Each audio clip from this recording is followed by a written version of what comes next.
Good evening, everyone, and welcome to Season 2 Pit Stop.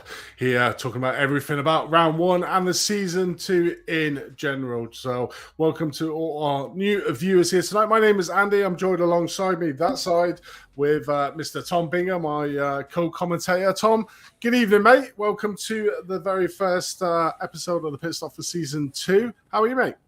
Yeah, doing good. Hello, everybody. How's things? Yeah, just looking forward to getting the season up and running. Round one was amazing. Some incredibly close battles, some surprise winners, and some surprise losers out on podium spots. So yeah, really looking forward to reviewing race one and seeing what's what. Yeah, so the way this normally goes is we normally have a interviewee, and we've got one standing in the wings. So we will bring him in shortly to have a chat. So we try to get at least one of the drivers in on each of the podcasts to basically just have a chat to see the person behind the steering wheel and behind the sim, to get a little bit of flavour. And that is Simeon Modeklev tonight, our AM contenders for this season. Extremely fast driver and that. But before we get into chatting to Simeon, let's look at or let's talk about race one at Canada, Montreal. It's one of them tracks you either love it or hate it, I think, but a really good opening round. We've increased the season to an hour and 10, and some people may be saying, well, why have we done that? It's because we've now given the drivers the opportunity to have open setups in the car, but we still want to be able to have the pit stop, because we love the pit stops here in these formats. So it's really good to have that pit stop ability. So if we take it just above the hour, people can't just bring their cars and get home within one. So a bit sneaky from us, but we do love our pit stops here, and it's really good. And really good to have the setups. Last season was all about the fixed setup. This season is very much all about the made setup as well, to give a little bit more dynamic to the individual teams' pit stops. So, I mean, if you look at it, if it's a fixed setup with a fixed fuel ratio like season one was, then pretty much is everyone sort of following the same scenario on the strategies. But this season it's all mixed up with the setups, the fuel levels you can do, whether you're going to take tires or not. And we certainly saw, Tom, in that first round in Canada, the differences in the pit stop strategies. We saw Thomas Cope in the pros pitting slightly earlier, which really paid to his advantage. And then you saw some of the drivers taking tyres and sort of losing out to the drivers that didn't take tyres in the end. And I think track by track, it's really going to come into play. And not every track's going to be the same where drivers be like, yeah, I don't need to take any tyres. It's going to be all about the track itself, the temperature of the track, and the aspects of the track, isn't it? Yeah, definitely. Definitely, track temps will be one that plays a big part in that. I myself have had a a bit of a bad run in with the track temps into Lagos. I thought I could make it with enough tyre wear, but unfortunately I blew my front right, and that was my race done. And I could have just taken tyres, because in all I had enough time in my pit stop to get free tyres. So it's an interesting strategy. It's just a lot of it as well is trying to figure out where you're going to come out in the traffic. If you're battling with people, you don't want to necessarily just keep battling with them, because all you're going to do is lose time. Sometimes it works out pitting a bit early. Sometimes it works out staying behind somebody in their slipstream and saving fuel. It's it's all to play for in that respect. That's one nice thing about season 2. We've decided now that instead of it being a show up and go, you've got to put a bit of thought into it, and it really mixes things up amongst the field and gives you more option and more choice to be able to be decisive on what you want to do in order of creating it to be your race, not just what we've preset for you. So, yeah.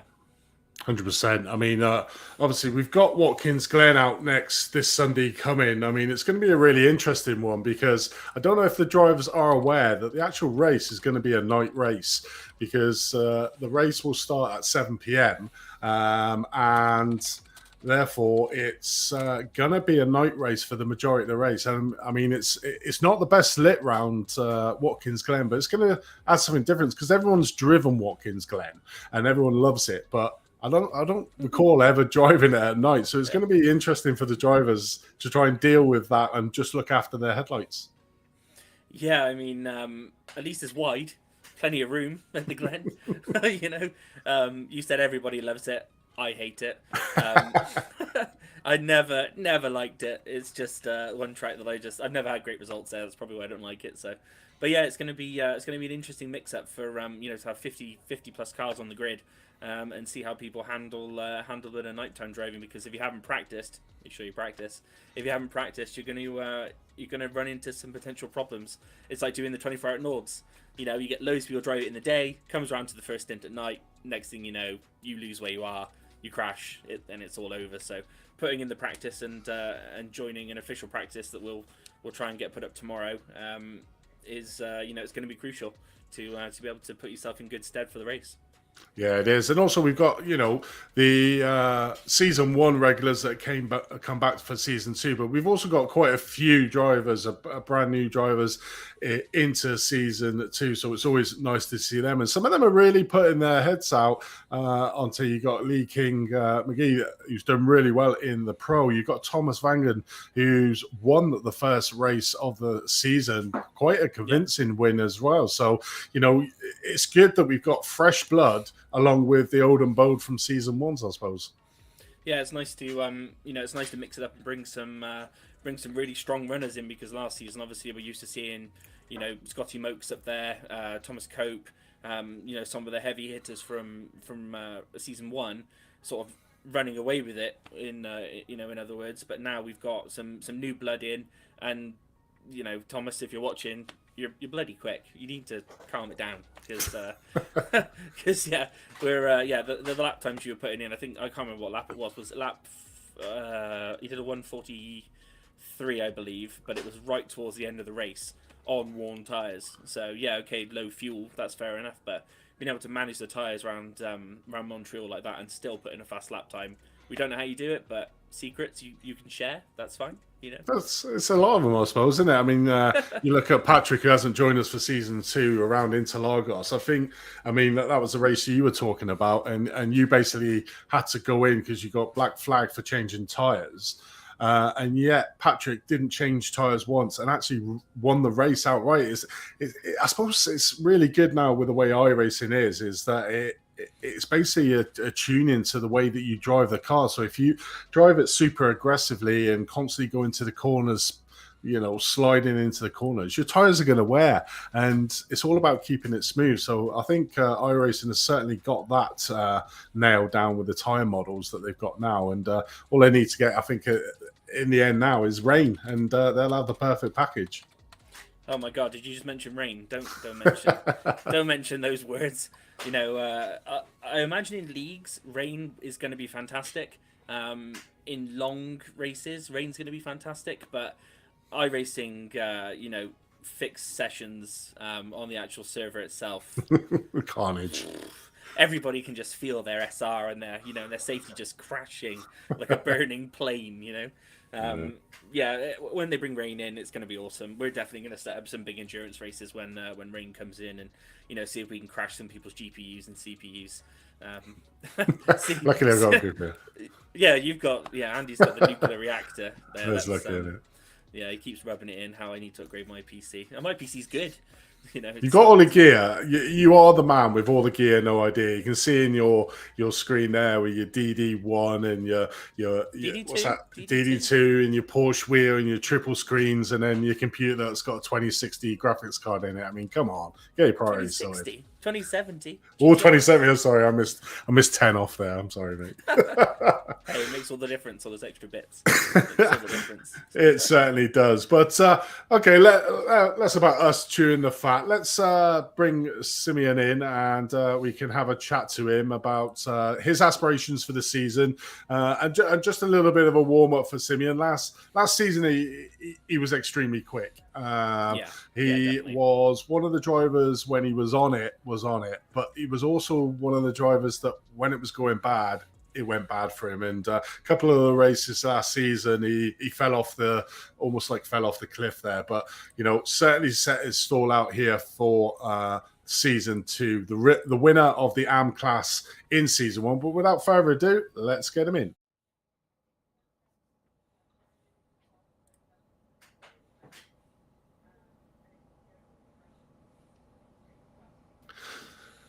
Welcome, Simeon, and welcome to the podcast, mate. You've been on here once before, but it's always great to have drivers coming back for a chat. First off, I just want to obviously take you back to last Sunday, mate, and that race around Canada, around Montreal.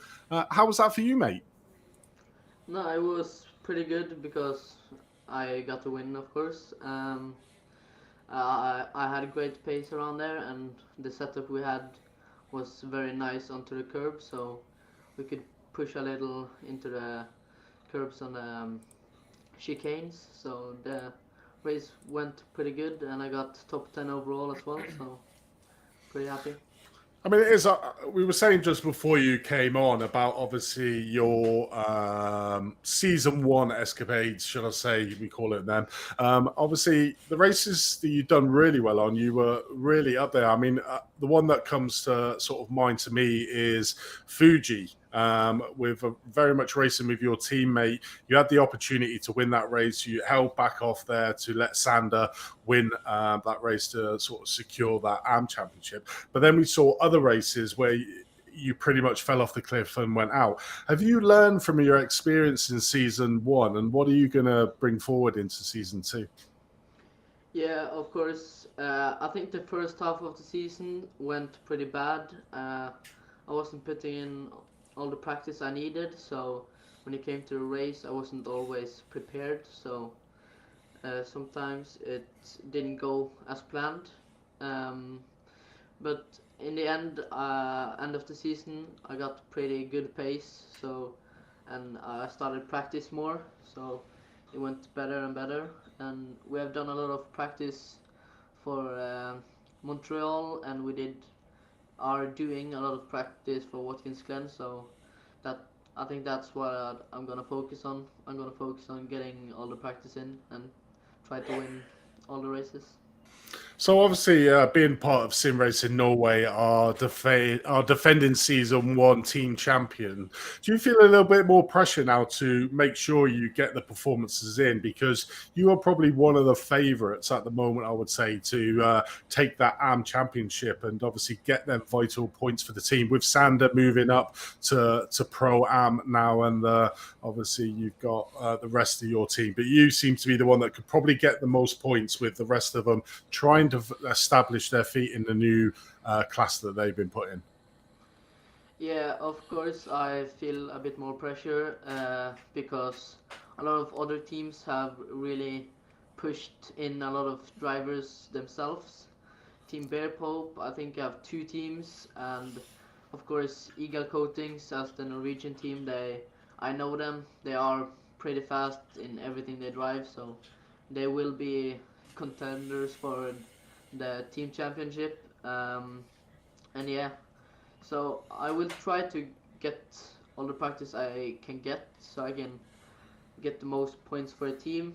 Uh, but as we saw, Sander also have pretty good pace around.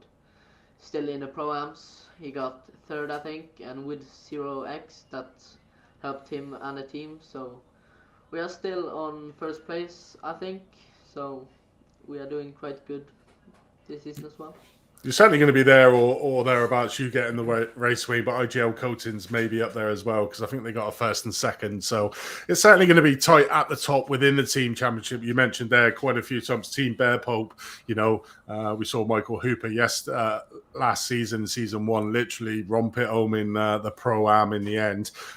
So you know, James Logston, he was pushing Sander super strong with getting into the tail end of the season. So I think probably looking at it is it's going to be an interesting season in the team, but also an interesting season for yourself in that AM, because I think you probably feel a lot of pressure.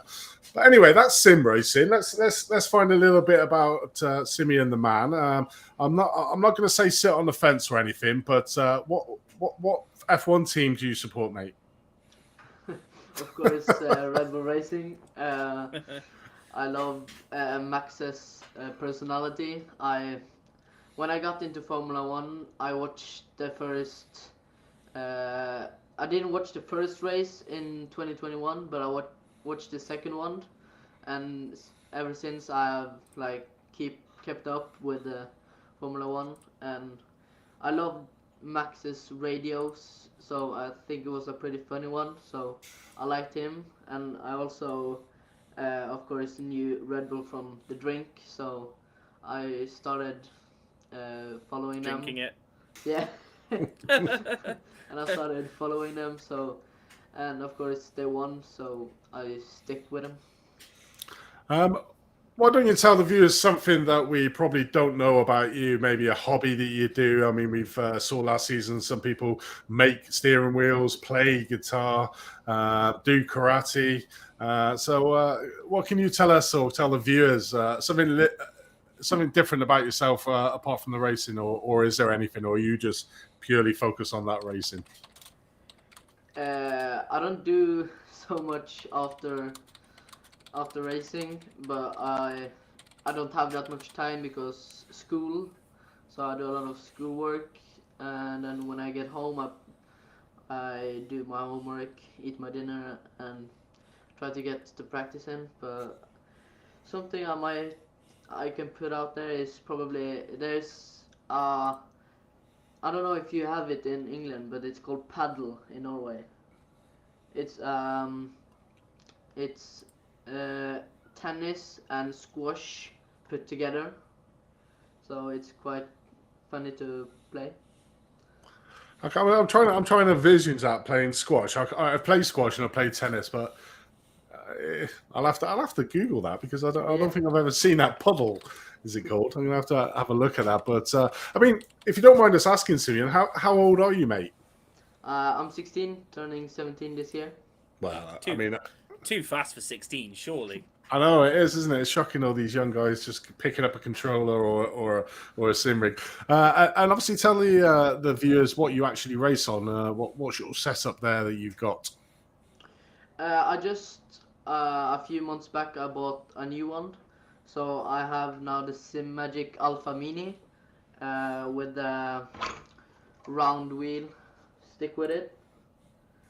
And then I have Track Racer 80 sim rig, 3 monitors, and a PC. Solid setup. It's always the way, isn't it? You start off. I think didn't you have something? What did you have before that steering wheel? Wasn't it the Logitech No, I had the CSL DD with CSL DD? the Formula 2.0. And now you've upgraded. But I mean, it's probably so easy to do. I mean, I can see Tom's rig there, and obviously your rig there with the triple setups. It soon gets very costly, doesn't it, when you get sort of into iRacing proper and try to get all the decent gear. Yeah, it's quite expensive. I actually bought my screens from a friend. He joined the league last season, in like the end of it. Christopher Bjartnes. Oh yeah.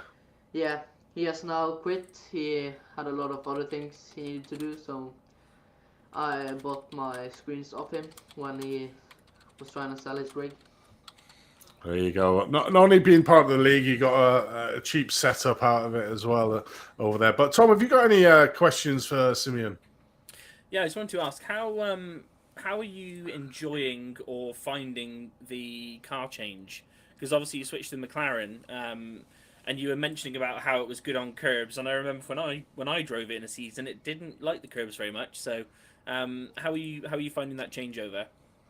Yeah, of course the BMWs are much better on curbs, but when we tried to make the suspension a little bit less stiff, so it handled the curb better, and I changed to the McLaren because I don't know if you drove it after the change, but after the change, I bought it for the first time when the 12-hour Bathurst was.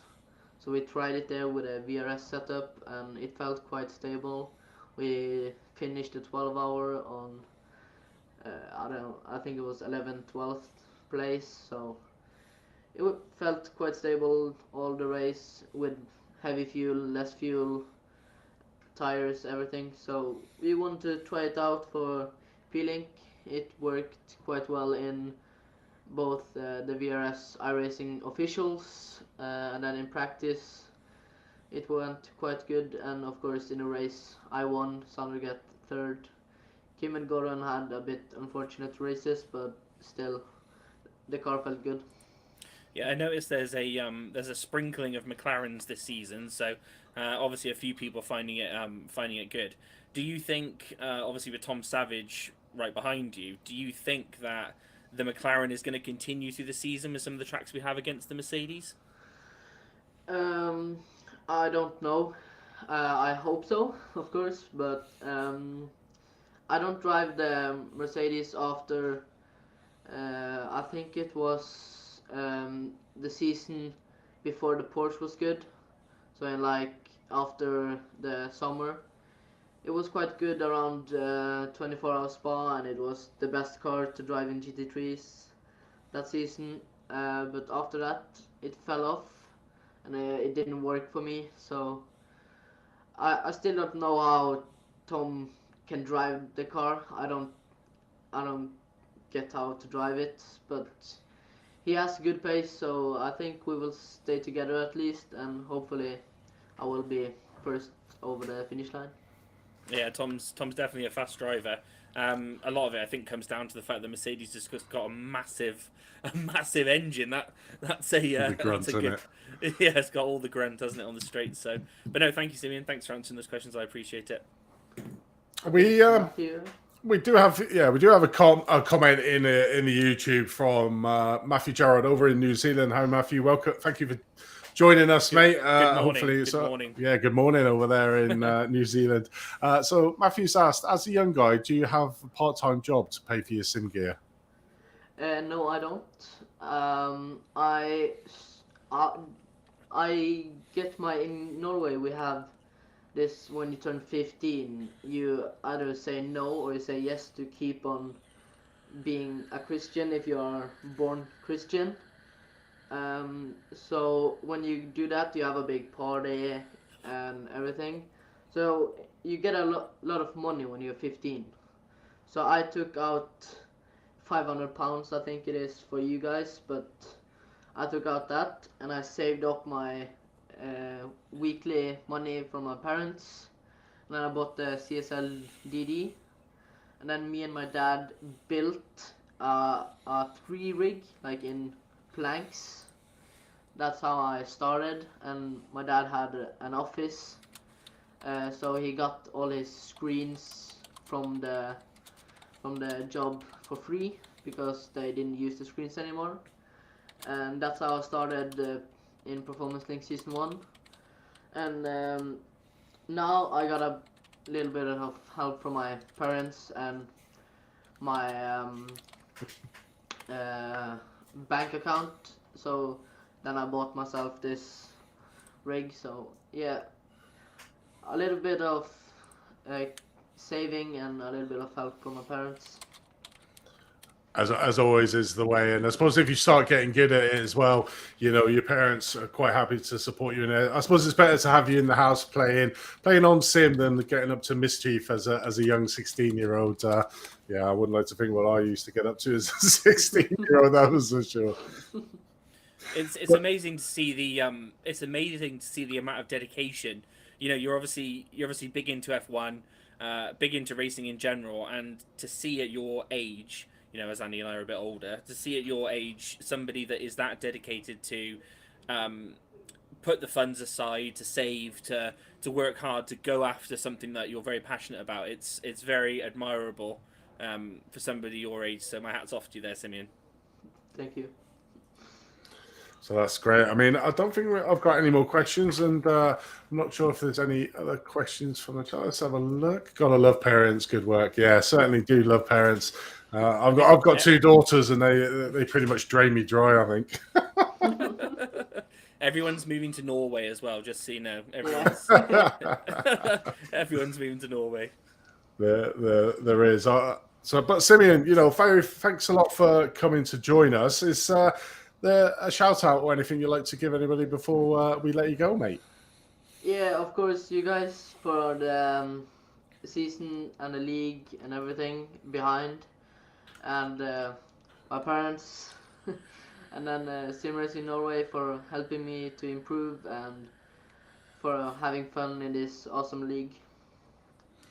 Well, I mean, it's great to have you back for the second season, and I'm sort of expecting big things from you from season 2. But thank you very much for joining us, mate. And like I said, good luck for the rest of the season, and come and join us sort of towards the end, mate, and we'll see how it's getting on for you. Yeah, thank you. Cheers, mate.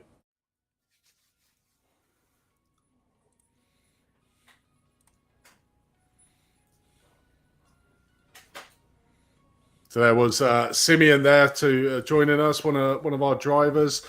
We are trying to get another driver in, but his DM's not working, so I can't seem to be able to get the link through. But I'm pretty sure we'll have him on again, and that'll be you, John. Also, you can come on to another one. So sort your DMs out, or otherwise you would have been able to get on. But no, it's great to hear drivers. And one thing I really do enjoy about these podcasts is the ability to be able to speak to some of the drivers and find out something a little bit different, and you almost get that better rapport with the drivers, with the rest of the league as well, because they know they can come on and have a chat and find out a little bit different. And it's always nice to find them little things that nobody else would know about them. I mean, like I said, I'm trying to think. Was it David? I think it was David. Was it David Gill who makes the steering wheels? Yeah, so he makes his own steering wheels, and he's in the championship again, and that was just something mind-boggling. And so if you hook him up in the chat, you'll be able to speak to him, and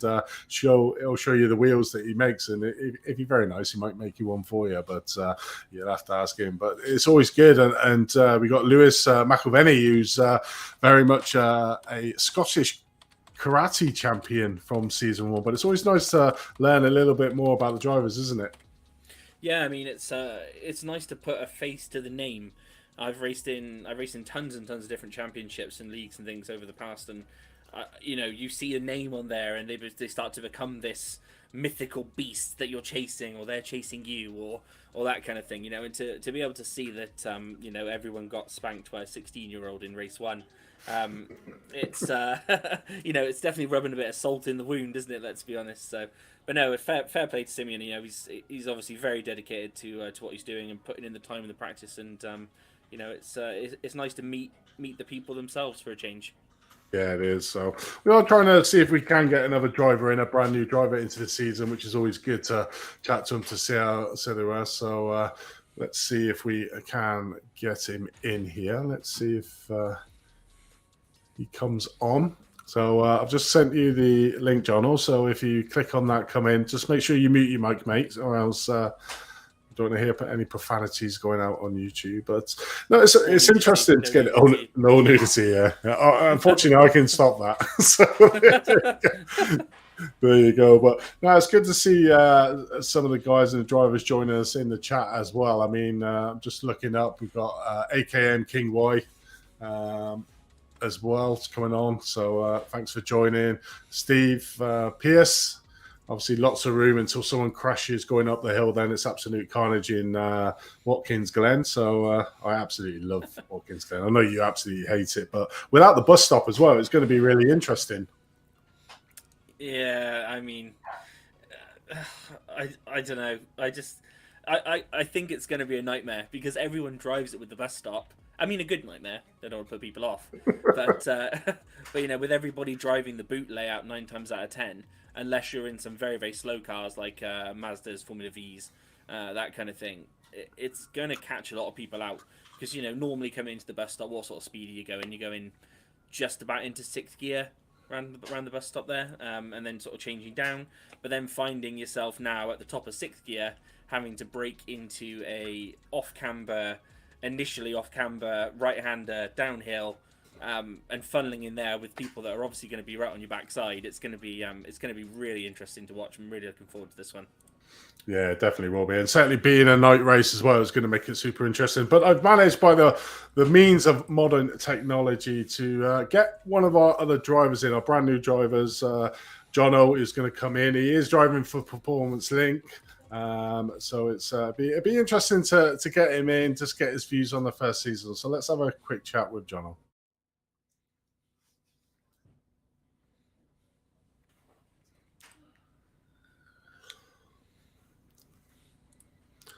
Hi, Jono. Welcome to the podcast here at Performance Link, and obviously welcome to the league, mate. Obviously, you can take your mic off now so we can hear you. But how was race one at Montreal? And tell the viewers a little bit about how you found the league and how you're finding it so far, mate.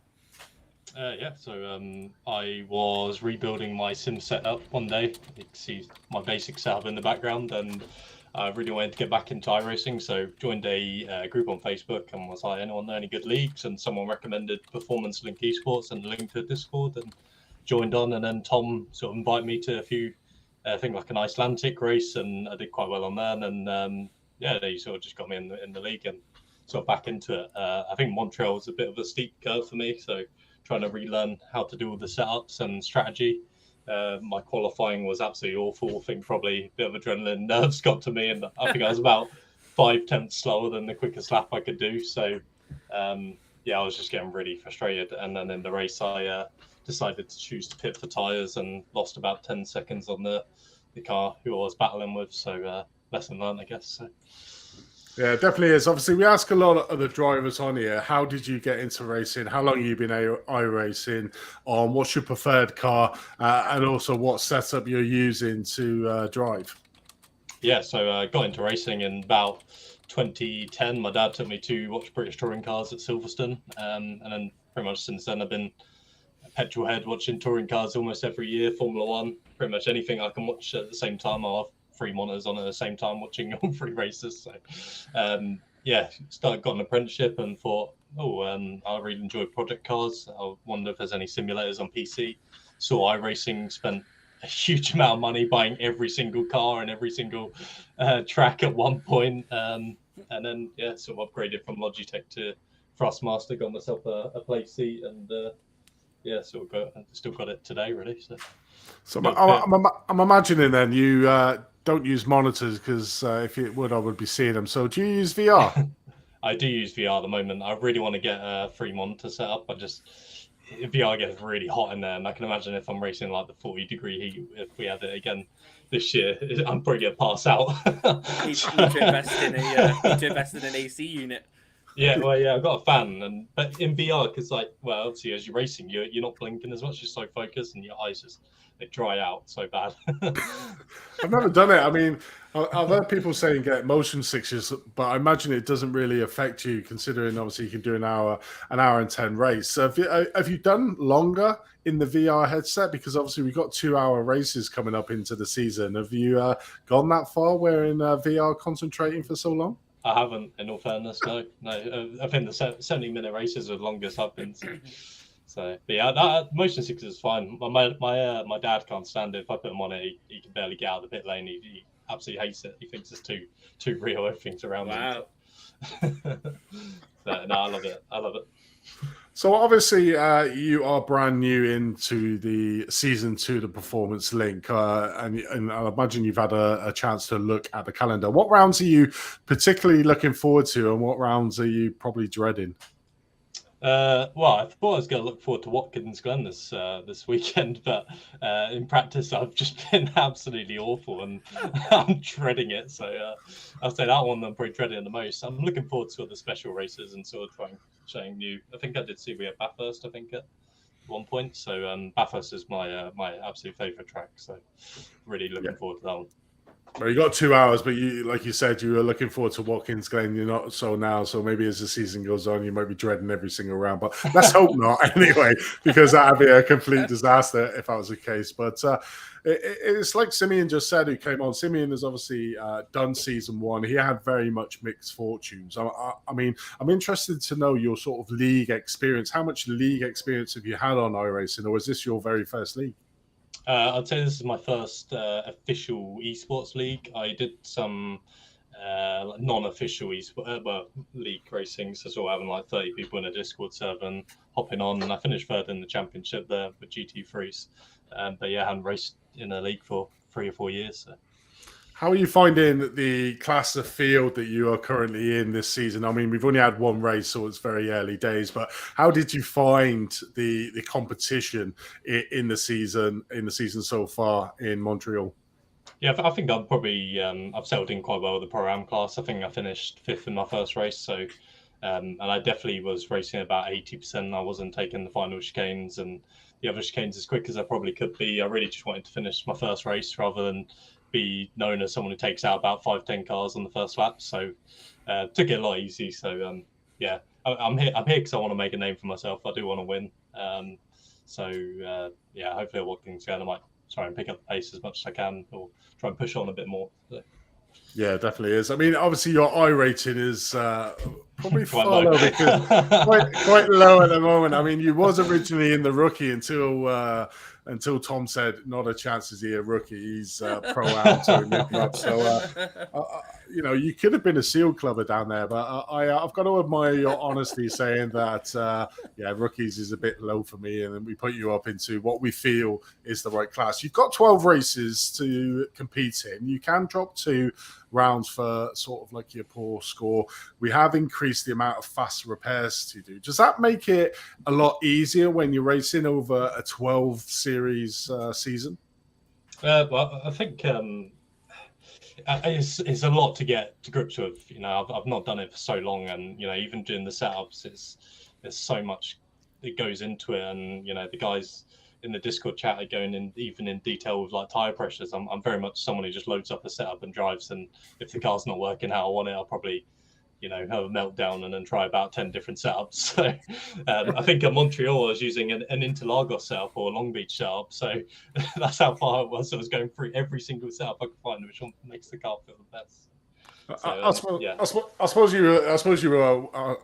were hoping that we would be following a season, so you could probably just get the setups off the well-known setup centers that you can get various on iRacing. But we don't like to give an easy job here in Performance Link. We do like to make you work for it. Season 1 was a very much a give me, I feel, to the rest of the grid. This season 2 now is a bit different. Now we're starting to up the game with the rest of the drivers. But I mean, it's great to see. And obviously, being in your first official league, you were saying that you've been driving with your mates. Obviously, these drivers you've never met before, but I certainly feel by the end of the 12 weeks, you know a lot of the drivers. You'll see the characters in the Discord, but it's also very nice to be able to have a chat with them, and I'm pretty sure that they'll help you out as well, mate. So, thank you very much for coming on, and thank you very much for joining the league, mate. And we look forward to it. And Tom, and the team.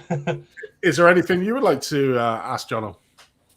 No, I mean, to be honest, you've basically covered everything I was thinking as well. But I just want to say a big thank you, John, for racing for Performance Link Esports this time round. So it's nice to have a little bit of our own sort of blue, white, and blue blood on on the track. So we appreciate that, and keeping Russ Fowler company in the pro-am standings. So. I'm excited to see what you can do for this season, and I know personally I raced against you, and you're annoyingly quick. So your I rating does not show how fast you are. So the VR and the VR is definitely working for you, and as well as the Audi, despite the several messages for car changes. That's me having a meltdown.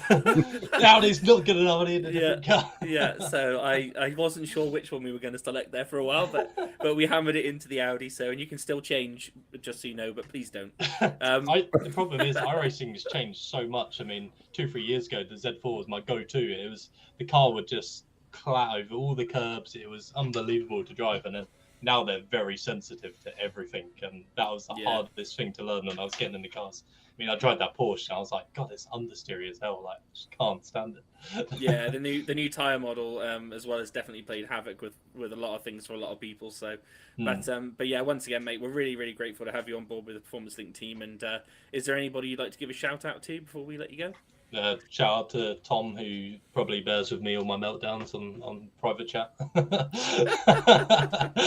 And probably the Discord server. I don't mean to be annoying. I'm just generally quite hyped when I find something I didn't interesting. So no, mate, thanks for joining us. Good luck for the rest of the season, and come back later on and just let us know how it's all going, mate.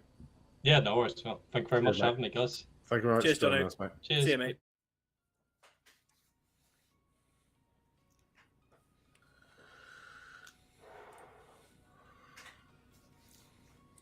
So there it was, a brand new driver to the season, Jonathan Cook, joining the Performance Link team as obviously I've pulled Tom out of the car because, like I said on the broadcast, he's had a disastrous season one and thought it'd be better talking about it than driving anyway. But it's So always rude. interesting. I'm So not really. I rude. don't know what you're on about, mate. Don't know what you're on about.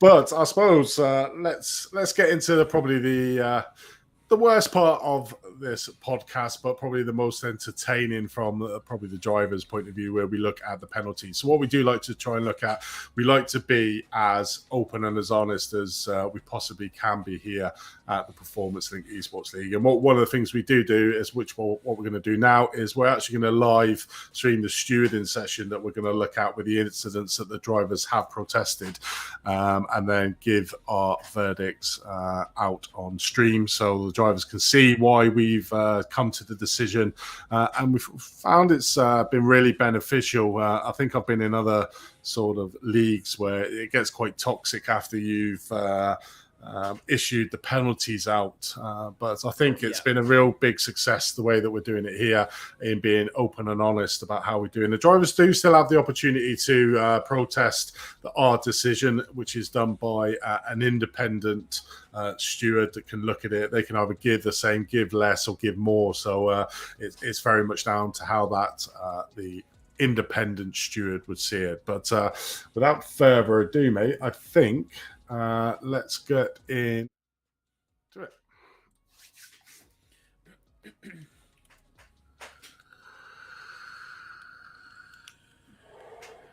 All right, here we go now. So we are going to look at the incidents of round number 1 at Montreal. So without further ado, let's have a look. So the first one is Michael Hooper protesting Paul Ward. End of lap 3, outbraked himself and damage to my car. So let's have a look if we can find that then. So Michael Hooper, where are we? Michael Hooper, lap number, let's get on the race, lap number 3. So the end of lap 3, outbreak himself. I wonder if this is into, let's have a look, let's speed it up. Coming into the Wall of Champions. Oh, well, there we go. Right, let's look further out.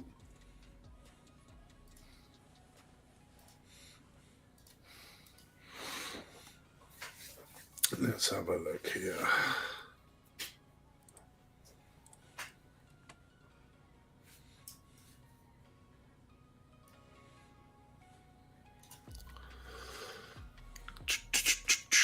It must be coming up here. Who are we looking at here? We're looking at Paul Ward. Where is Paul? There he is. Let's see what happens here. Oh, okay. Let's have a look. Cockpit.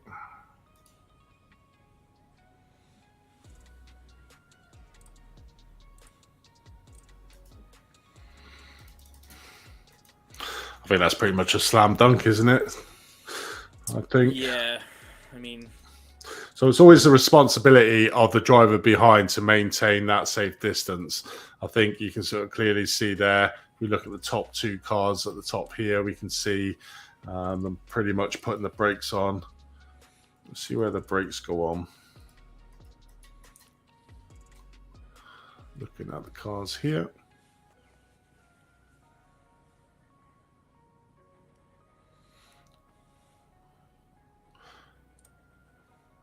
Right, so it's there. It's relatively the same, but I think obviously Paul just probably doesn't brake as hard as what Michael's doing, and then unfortunately hits into the rear end, causing what happened. I think he double judges his braking, possibly. He's broke early, but just not enough. Yeah, I mean, I think so. I think that's just there, and unfortunately, it's not I think Paul. Obviously. It's not malicious. None of these ever are. But, you know, there is opportunity if you watch it real time to look down the inside and maybe slow yourself a little bit more. There's always options to try and avoid hitting into the driver in front of you. And it's always the risk you pay going quite close. So I think for me, that's right. So I always get the rules up here to see which one it is. I think it's a level 2. Yeah. It looks like a level 2 for me as well. Yeah. So let me just get the rules out. I think it's the same as last time, so I should be able to use the same ones. Yeah, it's 6.3.6. Just having a look. So I do have, I'm sure they're here. Protests, penalty levels. There you go. Look at that. Tip by magic in my little red book, or pink book, however you want to call it.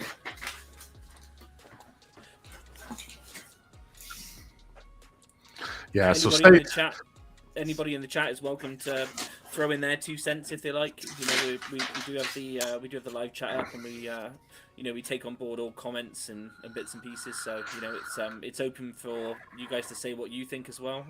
Obviously, and unfortunately, what you guys say won't have any bearing on what we decide is the level, but that's just the way the cookie crumbles. But yeah, feel free to let us know what your views are on different incidents. So. Yeah, so me, it's a stage 2, which is awarded for causing extensive damage to another car in a form of loss of position or time, changing the racing line in an aggressive manner, or under braking. So, yeah, I think for me that is a level 2. Do you agree, Tom? Yeah, I agree. Okay, so that's a level 2 there. Let me do that.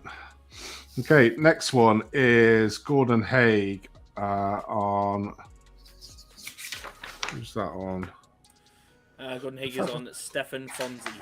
Fonzie, that's one. Yeah. Oh. Lap 30, turn number 7. Well, that's right. I actually did print them out, look. So I printed one that's got bigger, and I was just trying to read the one with the tiny writing on it. So stupid me. So now I read the big one that I can read who the drivers are. Okay, so Stefan Fonzie, let's find him. Where is this? Lap number 30, turn 7. So results. Stefan Fonzie, where are you? There you are. Lap 30. So, Simeon, as far as I just seen your message there, as far as the penalties, there's 3 different stages of penalty. And then obviously there's, I mean, we still reserve the right to essentially kick people from the league if they were to drive backwards on the track and kill everybody. You know, then obviously they would be dropped from the league. But the penalties are so the stage 1, stage 2, and stage 3. Stage 1 yields 1 license point and 2 penalty points. Stage 2 yields 2 license points, 3 penalty points. Stage 3 yields 3 license points and 5 penalty points. So you definitely don't want a stage 3, but to be honest, you've got to drive pretty recklessly and aggressively to get a stage 3. Stage 3 is basically if you come offline and you literally just drive straight onto the track in front of everybody and take people out and aggressive. It's one up from the stage 2. The most of them will be a level 1, level 2. Obviously, rear-ending someone's a level 2 because you're in control of the car, so very much it's sort of down to you to do that. So let's have a look here. So this is turn 7 coming up now, isn't it? This one. So who is it? Gordon Haig. Where is Gordon? Oh, it's Gordon. Sorry, I need to be on Gordon's lap because he might be a lap down here. So let's go on Gordon. Lap 30. That's lap 32. It should be lap 30. Let's have a look. Yeah, this is lap 30. So if we speed it up, let's see what happens.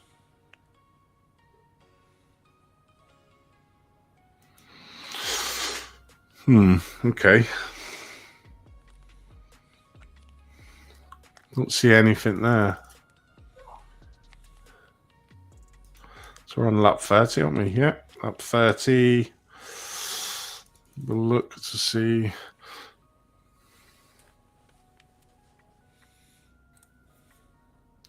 Okay, so this is probably a classic one. It's probably, I'm not sure where it is. So this is Gordon. This is Gordon's lap 30, and as we can see there, there's very much. So this is Gordon. This is lap 30. So I think, yeah. So we've just watched lap 30. This is lap 31 now. So as we said before, we had a few incidents of these in season 1. It's very much. It's got to be so when the drivers put in the submission, they put their lap in the turn on that. But as we can sort of see, there is no incident on lap 30. So unfortunately, it's going to be nothing found. Now it's probably, and this is where it's down to you, the drivers, to make sure that you put the right laps down. So we'll watch again Gordon's lap 30 to see if there's any incident. Who's that in front of him? Thomas Cope, David Can we Gill. go to Stefan Fonzie? We can do, but because this is so, what we're trying to do is we're trying to find it quickly. In fact, we'll return back to the end and have a look to see if we can find it. But because if it's not the right way around, then basically we put it down as no further action, because otherwise we're trying to find the race now of where he basically has had the incident. I see what you're saying, Torben. Torben, there on looking for his slow lap, but we'll have a look at that. We'll try and find the incident because it could be good education for the rest of the drivers, as well as looking at the penalties, guys. This is good indication for the rest of the drivers on things to probably be aware of in there out on track. So let's just have a look, see if he's got his slow 36, 36, 35. They're all. He hasn't really got a slow lap. Was 35 was his slowest, I think. And that was a 2-minute lap. So this is lap 35. So we're looking for. The only other way you'll find it is look at Stefan Fonzie's very slow lap around lap 30, because he moved the car in racing line after crash.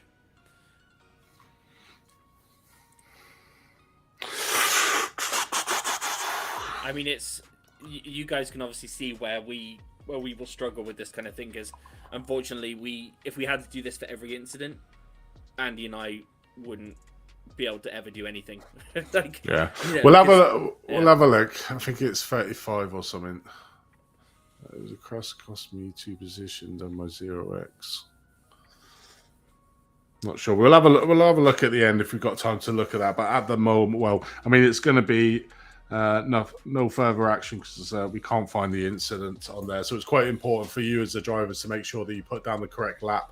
Otherwise, like you said, we can't find the incident. Certainly if we've got quite a few to do. But if we get through all the rest of them, we'll come back and see if we can actually try and find the incident so we can at least have a look at it anyway.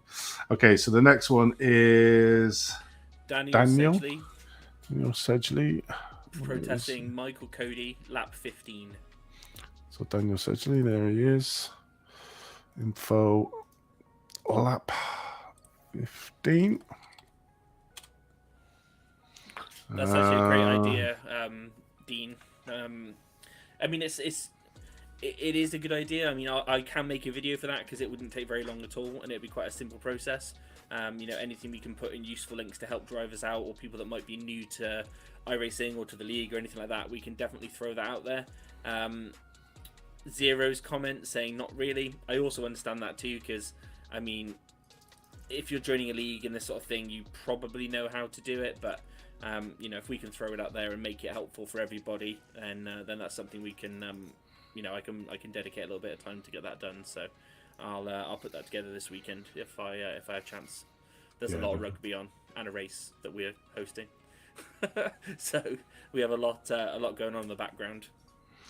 Right. Okay. So this is the incident here. I'm assuming that's Michael Cody there. So let's have a look. Yeah. So let's have a look initially what happened to Michael. Let's have a look here. Coming down. Probably just loses it on the inside curb. Does he take it too hard? Yeah. He's already lost it there, isn't he?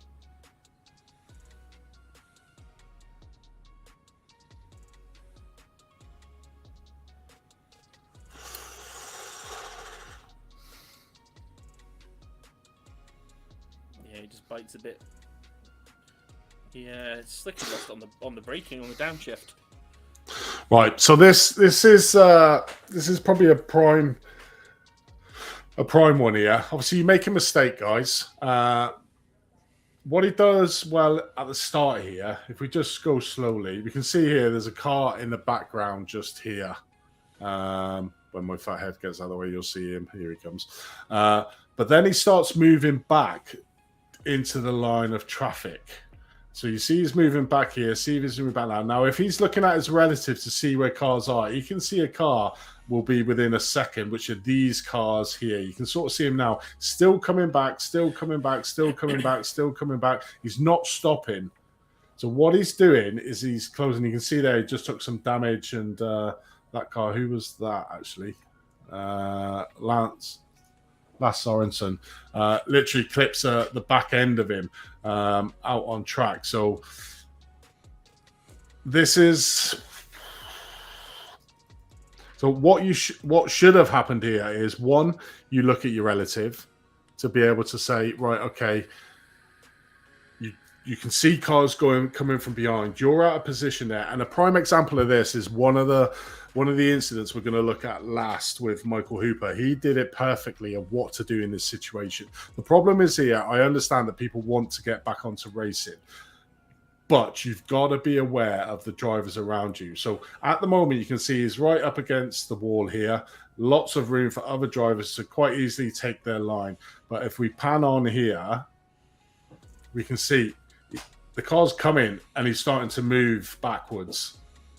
So that big area that we had has now gone. And then all of a sudden, these cars coming around there is just seeing a moving car. You can see there, slight contact there. And then basically the other car had to go right over the bump. And I think that probably gives you a slowdown as well, if I'm not mistaken. And then still coming back here, still coming back. And literally, you're right on the racing line there, basically blocking the whole track off, trying to move. Now, what you could have done is basically done a Austin Powers move here and just move around this edge of the track, the outside edge of the track, to try and move, but you didn't. So you did, in my eyes, you impeded. I mean, we can count the drivers here if we play it. We got one, not maybe that one, one, two, and then there's another one there, three, that literally have to cut the track, that probably do get a slowdown for that before coming on there. So, and then I think your car's damaged anyway, I think, here. Is it? Okay, that's pretty, you can't see the steering wheel. Hold on. So, yeah, I think he's... If you can zoom in... Sorry, I'm on a very slight delay, Andy. If if we can see... is his car crabbing? I think it is. So you see steering wheel. Yeah, I'm quite sure that when he's gone to back up there, his wheels are jolted slightly from the contact. Well, I think he's trying to turn as well, isn't it? So if you look at it... I think he's trying to turn. Look here. The turn isn't happening. Yeah, look at it here. He turns his wheel to the right to try and move, I think. So if we slow it down... So... It's almost like he's got his hands a bit crossed up as to which way the wheel was turning after the incident. So you see there now, this is it. So if we watch the incident, so he's coming in, he's trying to save it, obviously loses it, taps the wall, turns the wheel all the way to the right to try and turn around, and when he starts to come back, it doesn't actually turn. No.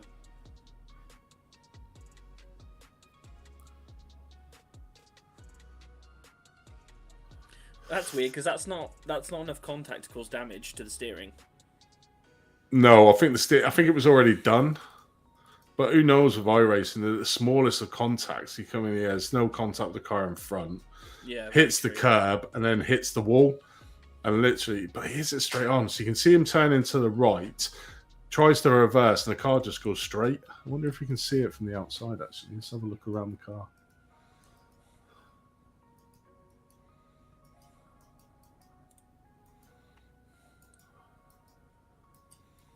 Can't really see any.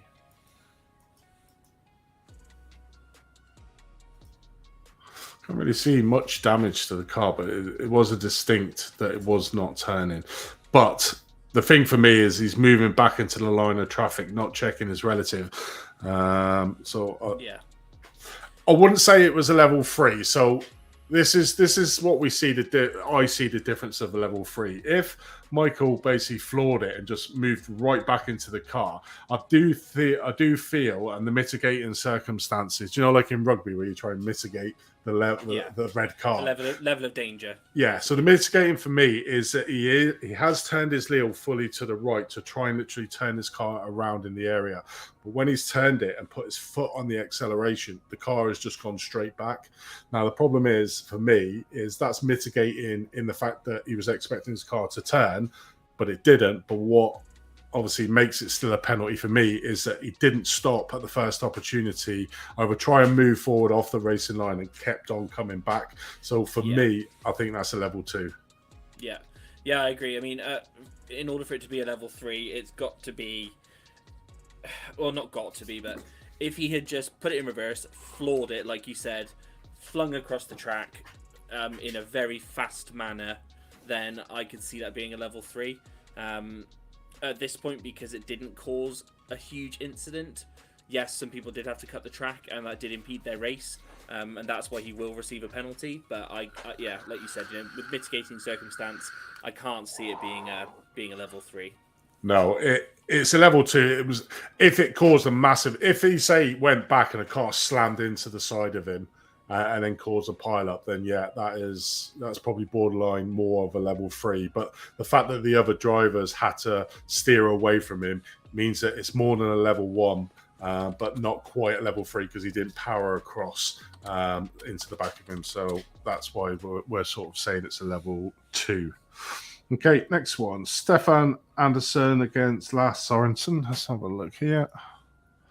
Stefan Andersson, his lap is up. Just while we're loading this up, Andy, I just want to say thank you so much, guys, for the likes and the new subs that we've had so far on this stream. We really appreciate it. Every sub and every like is a big deal to us at this stage in our YouTube career. So we really appreciate it, and we just want to bring something different to you guys. That's something different, and that's more interesting than just receiving a written note as to why you got told off for something. Oh, okay. Oh, I don't like the sound effects already. What are we seeing?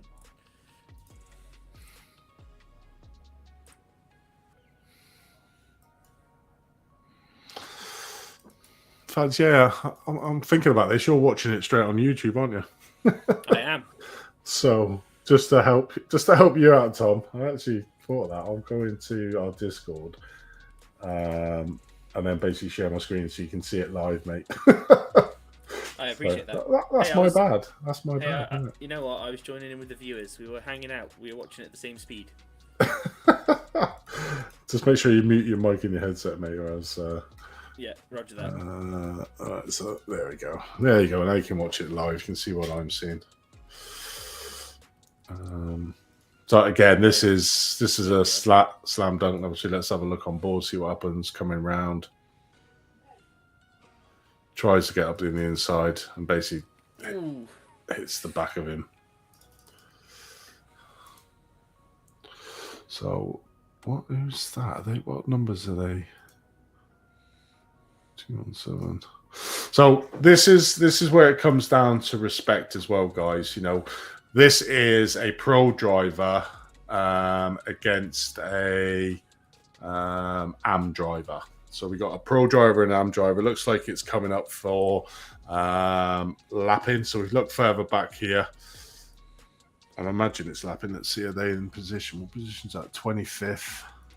No, it's not. It is actually for position. But they're two different classes. And this is where we're talking about the classes, guys, to be able to look at it. So you've got Lass here behind coming up. And obviously in the rules, it sort of states that if you're within a second of a different class, or in fact, I suppose it doesn't pertain to this because it's not lapping somebody, it's actually for position. But it's sort of the same criteria. If you're two different classes, and like with the point setups that we're trying to do, is that we're basically trying to say, you know, you don't need to fight people from different classes because you're not losing. Sorry, you're not losing any point down track. Dies there. Outside dies there. You're not losing any points out on track because the point system in these leagues are based on your class, not the finishing position. So, you know, there's a bit of education here. Is that one? You know, you could have had Stefan just slightly lifting off to give the opportunity for the pro driver to come through into turn number 2. Wasn't like right up behind him. There was a slight little gap, but then it's where the pro drivers need to be aware that, okay, there's an AM driver in front of me. He's not going to be as fast as me going around certain sets of corners. So you've got to give a little bit of respect to be able to do. So then get the respect to pay back to him. But you can see here now, literally, the AM driver, which I would expect to be anyway, slower into that set of corners through turns number 1 and 2, which are quite tricky corners, and unfortunately clips at the back end of it. So for me, that's sort of a level 2. It's got to be a level 2 if we keep it consistent with what we saw with Michael Hooper and Paul Ward, the first one out, to be able to do. So it's a bit of education here as well to, one, you know, if you're an AM driver or a lower driver and you see a pro driver coming behind you quite quickly, then just pull over to the side, tuck in behind him, use his lines, and you probably end up getting a little bit faster out on track. So use the faster driver behind you for thinking, because there's absolutely 0 point trying to hold him up. But then in reversal is that if you are the faster driver behind, is just make sure that you do try and give a little bit understanding to the drivers in front, saying he's not a pro, he's not going to be as quick as me taking the corners to cause sort of like unnecessary actions like this one, really, in my eyes. So it's just a bit of education for you guys. I agree. Yeah, I mean, that's for him to spin the car off in that much, with that much sort of oomph, you know, and that much sort of contact. He didn't just nudge him. You know, he definitely came in too hot there, and I agree. Yes, that's going to be level 2. Yeah, so it's a bit of understanding there. It's the first round, but it's just to understanding the class differences are there for a reason, because we try and put people of the same speed in the same class. Now, if you're in a pro and you're coming up against an AM driver, he's going to be naturally a couple of seconds slower a lap than probably what you're going to be. So, you know, it's just bearing that in mind. But on the flip side as well is for slower drivers to please let through the faster drivers when they're coming through, because you're losing time from trying to defend to him, and he's losing time, and that's where the frustrations then start coming into effect. You know, if you let him pass on one of the straights, tucking behind him, and then following his slipstream, one, you get to know the better lines of the track, and two, you probably increase your lap time because you're following a faster driver, so you'll naturally get a slipstream, and you also try to be following his lines as well. So that's sort of a little bit of advice to the rest of us as well. Okay, so then the final one, which was a very strange one. I remember seeing this one on the broadcast where Michael Hooper spun even before the start line. So let's have a look at what happened here. Michael Hooper, where are we? Michael Hooper, there we go. I would say it'd be lap 1, but it's not even lap 1, is it?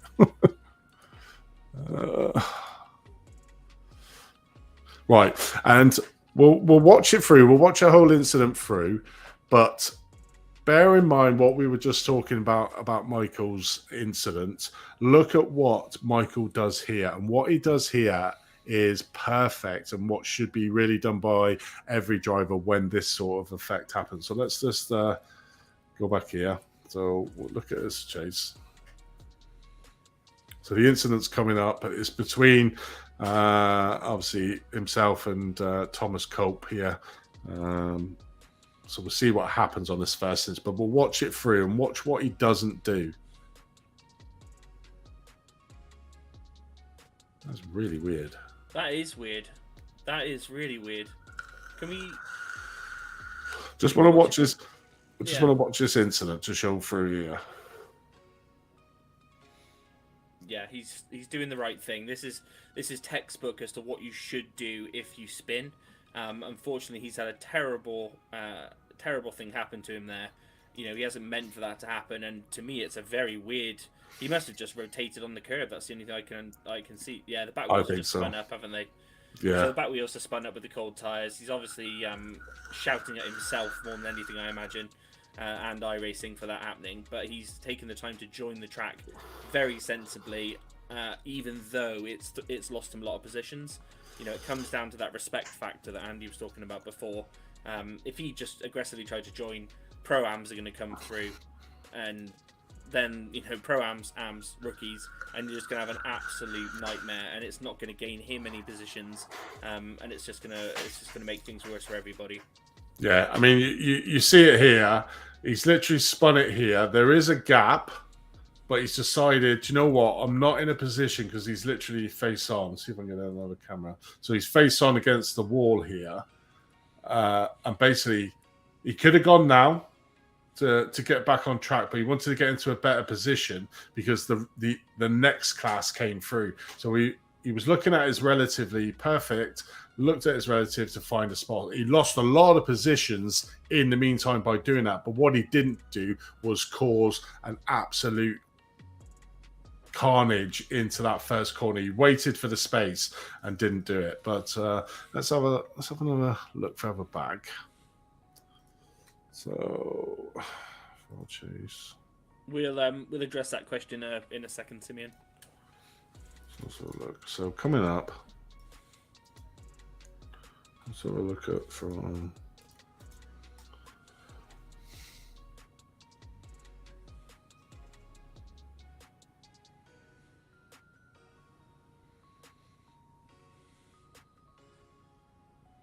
So he's saying that TC's come across too aggressively and pushed him onto the curb.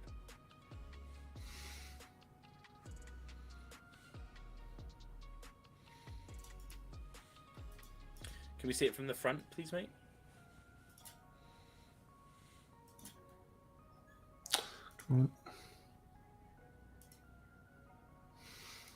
Yeah, I agree with you, filthy animal. I agree.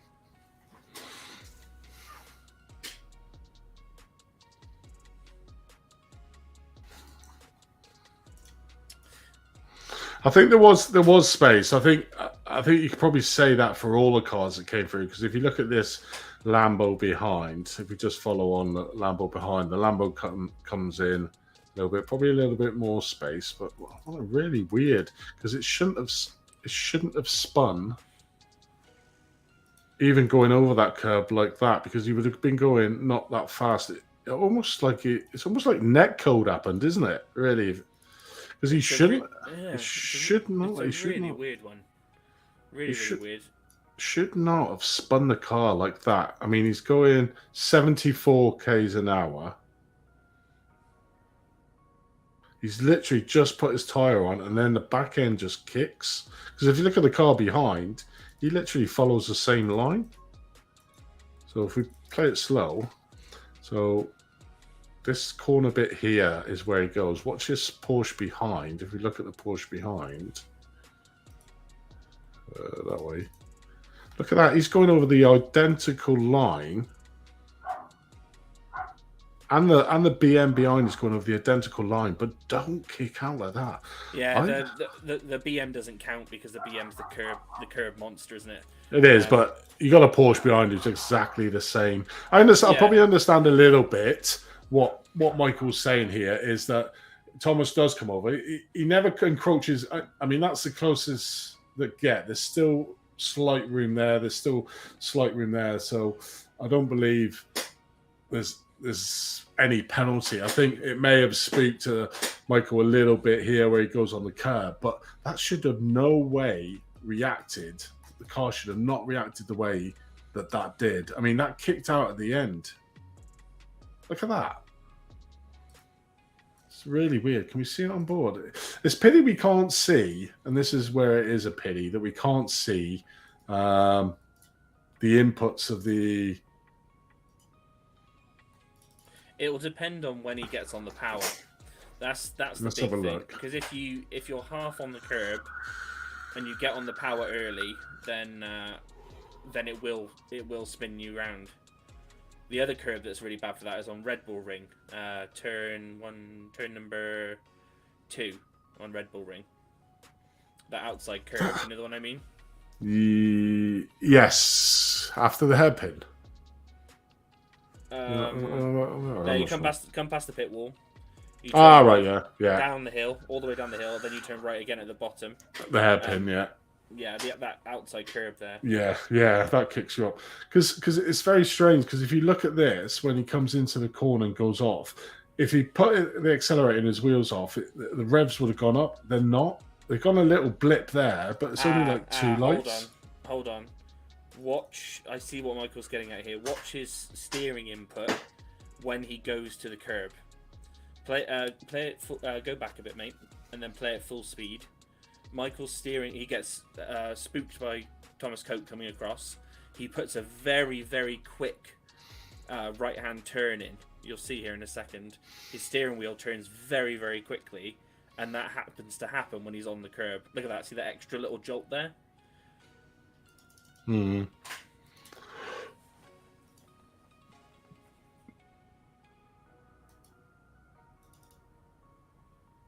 Oh, it's a real tricky one. It's a real tricky one. I think technically there was enough room to allow them both through. I think just...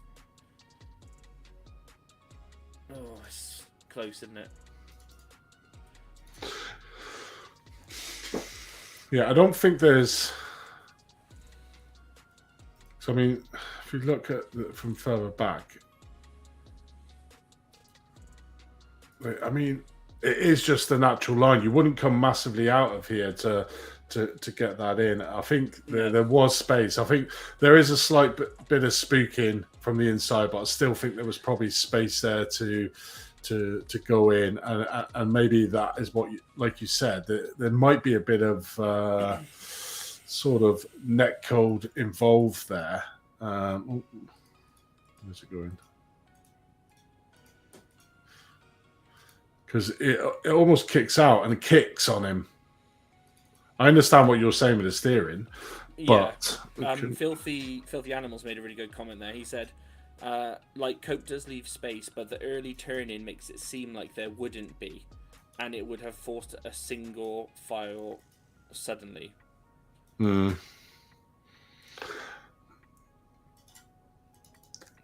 I think the only thing is it's obviously, you know, it's the start of the race. There's no, for me, I think, yeah, okay, Thomas does come in a bit, but he doesn't come in far enough for me to cause a penalty for Michael. Michael obviously sees Thomas coming across, probably thinks he's going to hit into him and thinks, I need to avoid this.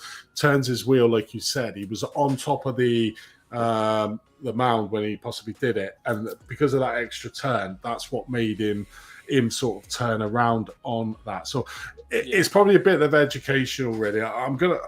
To me, I don't think there's any incident there. I think it's a racing incident. But I think for me, the takeouts for this is, one, just give each other room coming into sort of like the first corner. I know you want to get the exit out of it, but where the line is for the start of the race it was after the Wall of Champions. So, you know, it's not like, and we did that on purpose to make sure that nobody went during that the set corner, which would have caused a lot more of these incidents going forward, I think. But for me, it's more an education. We could give a little bit more space there to be able to sort of avoid this, but it's extremely hard, that one. I don't think it'd be unfair. It's unfair what happened to Michael, and I completely understand that it's a bit unfair, but I don't think at the moment I can't put a blame against Thomas, because there was always enough room for a car in my eyes. Well, the flipping of the wheel. Yeah. The thing is there's different levels of penalty, isn't there? You know, there's racing incident. This is a racing incident. There was no contact. It wasn't malicious in any way. Yes, it screwed Michael over, but it wasn't an intentional move by Thomas. I believe he's still following the racing line. Yeah, There is enough room. It just so happens that the way Thomas comes across, it spooked Michael. And if he was on any other part of the track, he wouldn't have spun like that. It just happened to be that he was taking a certain amount of curb, and that is what caused the rotation. I mean, there's a decent gap there. It probably didn't feel like it from Michael's car, but no, I mean, I'm going to put this one to a racing incident. I mean, yeah, it's shit what happened to Michael, and I completely agree. Yeah, I agree. It's one of them. It is shit. I've got to commend you, mate, for not trying to get out straight away. You look for that gap, which is perfectly what you should be doing in that sort of situation. Kept a cool head and put it on. There's obviously 11 races go. You still, obviously, with the 2 fast repairs that we've now given in the season, it just helps that that factor when it comes to sort of these incidents. If you did get some damage in there, you have to repair. And obviously, we've increased the laps down from a leader. I think it's 4 laps now, I think it is, to be able to sort of do. So it's... yeah, to me, that's a racing incident, but a good one to learn from, to just be aware at the start of the race. Let's get everybody over the line at least down into turn number 1 to be able to got it. Yeah. Yeah, he probably wouldn't have if he hadn't gone on the curb. He would have hit Cobb. But if you look at the line that a lot of everybody, I mean, you look at this driver who's out on his own, where he's doing it, he's going over the curb there. So he's gone over the same portion of curb that Michael has. Michael's gone over it, spun. You look further back, rear chase. You look there. If you look back, you look at Scott Mokes, that is there. Look on the inside. He goes over the same line as him as well. Every driver has gone over that curb, and I think it's just unfortunate. There may have been a little bit of net code in there involved as well. That basically kicked it out that hard, because that is a pretty savage kick out. Look at that. I mean, it's just the car gets froze. I can only think the rear wheels spun up. That's the only thing I can think that would cause that much rotation. But yeah, exactly. But I would expect then when I go in his cockpit to see the revs going right up. But if you look in the car, I don't see that. So that's why I'm sort of thinking: is this somehow a really weird net code that's happened? Because I mean, you look here, look at his bars along the top here when he's coming in. If he's flooring it, that would have jumped right up. So if I do it slow, watch his speed at the top. It goes up 2 bars. That's it. So he's got nothing. So he's hardly anything. Goes up 2 bars, comes down and spins. Yeah. So it's a really weird one. I mean, it's not like he's gone flat out and then spun. I just think that there is a little bit of netcode there. So for me, it's not a racing incident. Yeah, Kravd has said in the chat, he said, I think it's a lesson, but maybe watch in future, because no penalty for these will result in people making contact instead of trying to avoid in these situations. The thing is, you've got to see it from... We try and be as absolute fair as we possibly can. Yeah. It just happened that Michael ended up on a very bad situation. We've looked at the other cars around. We've looked at the other people taking the curb. Thomas is basically touching the curb as well when he takes the left-hander. It's not, there's not so little room that they actually had contact. There's still space between them. I mean, if Michael felt that threatened, he could have bumped Thomas. It's... I mean, I understand why Michael made it. Yeah. It's a nightmare, right? Because if you look at it, if you look at this Audi in front, look how much curb he takes going over that. He's literally that much over there. You look at Michael, he's nowhere near as much at it, but it comes off and it kicks. It's almost like the back end. See the smoke in the tyres on the back end. That's why I thought he'd spun the rear wheels. It's really weird. He's still got his brakes. Oh, his brakes are on now. Like, it might have been that he put a little bit. Only Michael knows the inputs, because we can't see the inputs. it's I think, but like again, I've got to commend what he does here. He could have spun that round 360 to try to get out in front of the pro-ams, but thought better of it and took his time to get out. I mean, I've got to commend him for that. But that's what we saw from Michael last season. He was extremely good at racing and was extremely fair on that. So for me, that's a sort of racing incident. So I've got a little bit of time. So let's have a look at that. So Gordon's incident was on lap 36 or 37. So that's like 6 laps afterwards. So we'll try and have a look to see if we can get some sort of education. Even if anybody's at fault, by the way, guys, for this, when we look at it, there will be no penalty because obviously the input was given on the wrong lap. So if we say, let's try and find this. So we reckon 36, 30. So it was 37. So 35 was a 2-minute lap. Let's have a look at his 35. Let's make it fast. Oh, who was that behind? Daniel. Was that a carbon copy of that first incident?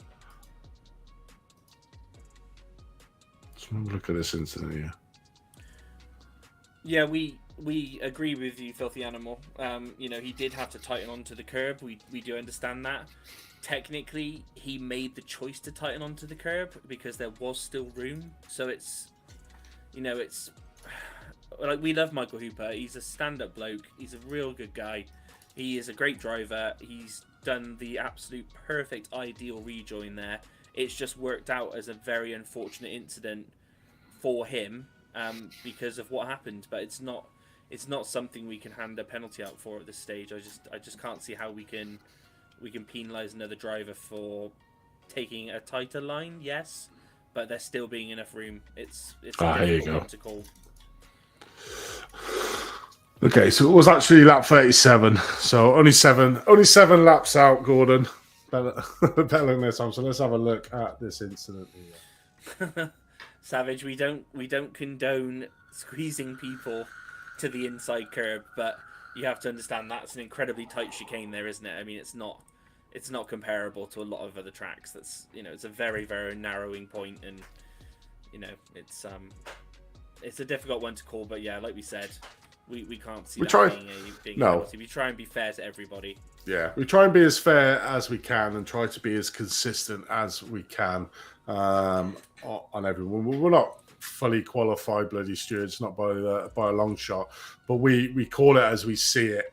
And obviously, that's what the reason is behind this is so then you guys can see what we're seeing, And when it's a really tight call, that's where we got to make the decision to get it in. So, well, I mean, you're talking hindsight there, Ian. I mean, if that happened, if it didn't happen, if he didn't get spook and turn his wheel, probably nothing would have happened because we saw there that the Porsche behind took more of the curb than what Michael did. The Audi in front took more curb than what Michael did. We don't know what it was. Was it the fact that Michael then put his foot down and that's what spun the car from the curb? Didn't keep the constant speed.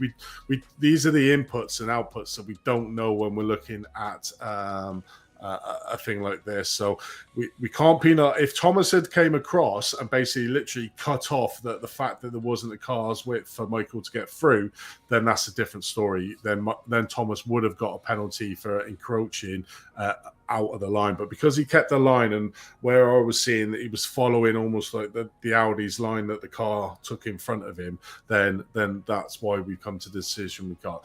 Obviously, Michael can put in a redress if he feels that that's not the right decision, but that's down to Michael to make the decision. So let's not all be backseat drivers as such and say this and that and say we're going to squeeze people now because it's acceptable, because believe me, it's not. If you squeeze somebody too much, certainly on a faster corner, then there could be a different penalty. So we look at every incident from a reason. But let's have a look here at Gordon's incident. So what he's put here, turn 7, moved out of racing line after crash. So let's have a look. So who's involved here? So this is Paul. Oh, Paul must have had a nice view of Stephanie. Yeah, And the you know, one final thing to say about that that racing incident is that unfortunately every incident is different. You know, no incident is exactly the same. That's why each one will have, you know, have the outcome that it is deserved to have. It's not, you know, the rules are guidelines, of course, but each one has to be looked upon, and we have to make a decision based upon the rules as guidelines. we try to be as fair as we can be, guys. We're not Exactly. we're not always going to get it right. That's why we give the opportunity to think right. So this is another prime one that we saw earlier with Michael Cody coming round. So you can see here at the top here, the drivers come in and literally got on the acceleration. So this is a prime candidate. So that to me would have been a penalty, because he's literally not looked at his relative at all, and basically just drove out in front of the driver. So when you do have an incident like this,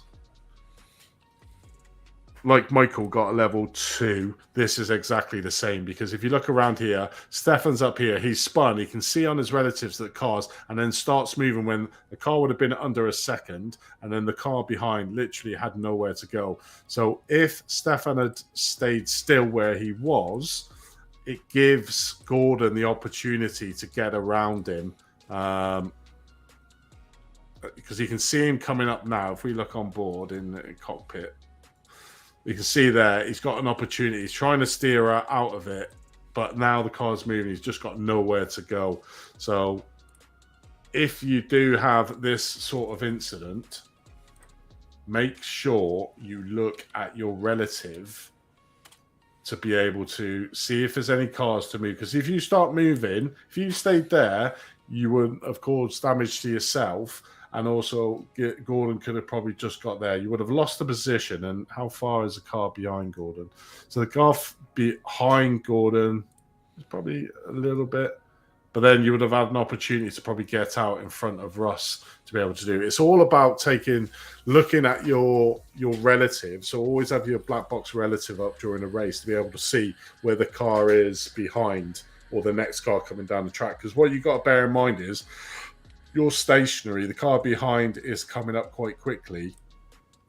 And if he comes onto you, like you were very close there, Stefan, to just missing Paul, but then you gave Gordon no option. He couldn't go down the inside because he was already committed coming out of that corner to take the front of you.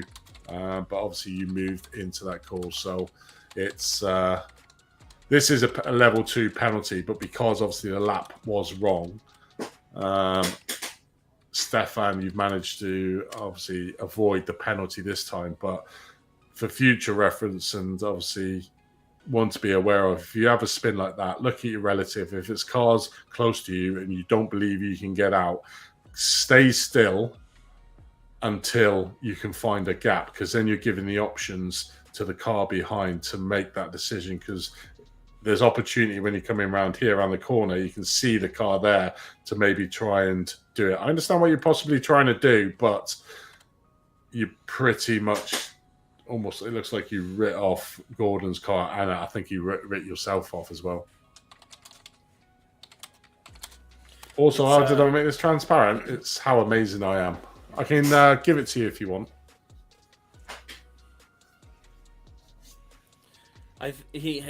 He may have tried to get off the line.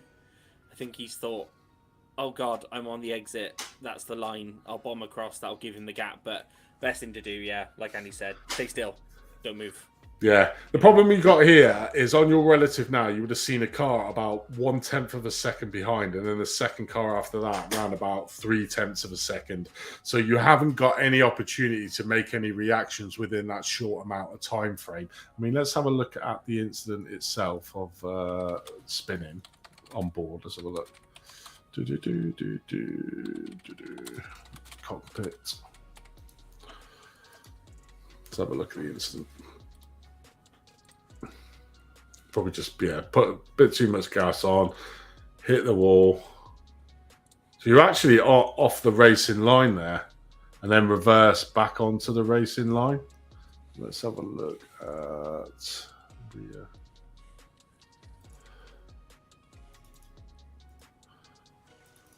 So you were well off the racing line. Where's the next car behind?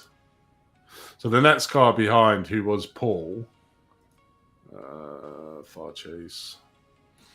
So Stefan's there, Paul's here. So that's probably around about a second and a half. Obviously, you've got to make the decision. It's very much like the first one we saw with Michael, is that Michael made the decision to say, right, I'm going to wait here until I get it. But obviously what you've done, you've gone from the non-racing line, because obviously the fast part of that is to go right out here, widen and carry on. So you've gone from the non-racing side all the way across to bang on, sideways on to what is the basic racing line coming in there. Now, these are the options you take, and I know they're split second decisions to make that opportunity. But you could do an Austin Power move out to try and make sure you stay off this racing line on the corner. It's always going to be a risk you take if you reverse onto the racing line with looking at your black box. So you can obviously look at, if you're looking at the replays, you can see the replays on your laps here. It's always your lap, not the lap of the person you're protesting on that. So this would have been a penalty. It would have been a level 2 there for Stefan if it was the correct lap. We have gone back to this and looked for it. Obviously, it's other people then saying which it is. And the reason why we try to make it is your lap, is to make sure that we're not wasting time trying to find the incident. So that was 7 laps after the incident that was put in. So that's sort of the reason why there. So is to be able to, is this the same BM that we used on? Okay. Don't know, Thomas. Don't know, and we're not going to look.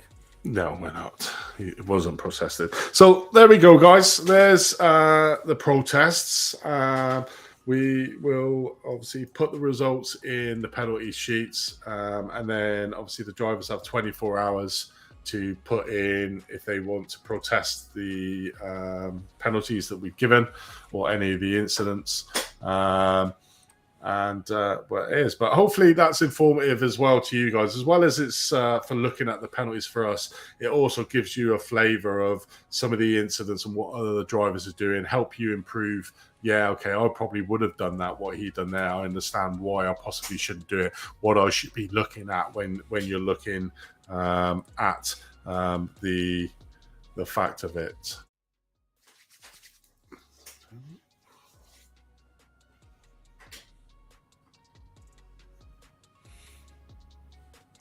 So yeah, so there are the penalties. So how many do we have there? 5? Yeah, 5 penalties out of the 5. 4 would have been penalties there, and 1 was a sort of a racing incident on there. Obviously, the Gordon one that we just looked at as well, that was very much it would have been a penalty if it was the correct lap. So just all I would say is just take your time. You do have 24 hours to put your penalty in. Just make sure it is the lap. If you've made a mistake, by all means, email or private or DM one of the admins or put it into the technical chat onto Discord or something like that, and then basically just tell us and we can change it over prior to reviewing these. These will normally take place on a Wednesday. Obviously, this week it has taken place on a Thursday due to real life incidents of Thomas. It's always your fault, Tom. It's always your fault. I was away training with work, so. Playing with tractors.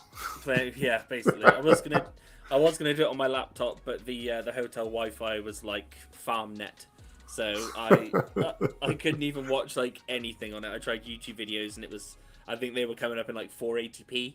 So I thought, ooh, probably not best. So yeah, sorry about that, guys. But yeah, normal night for the reviews is going to be a Wednesday night. So we'll stick around that schedule as much as we can. And if it does change, then we'll give you a heads up in the Discord. So 100%. Yeah. Well, guys, hopefully you've enjoyed our very first it's not a very first one, but a very first one for season 2.